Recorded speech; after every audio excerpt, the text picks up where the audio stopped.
الله على روعة الطبيعة والطيور المائية التي لم نكن نعتقد أنها ما زالت موجودة على ضفاف النيل. هذه المنطقة قبل دخولنا إلى كومومبو منظر رائع للطبيعة، الطيور والحيوانات والمياه والخضرة والأبقار والجواميس التي ترعى في الحقول. ما أروع هذه الطبيعة!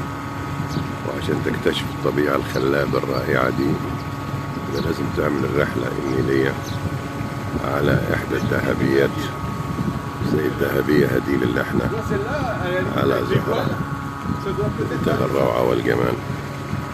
سبحان الخلاق العظيم.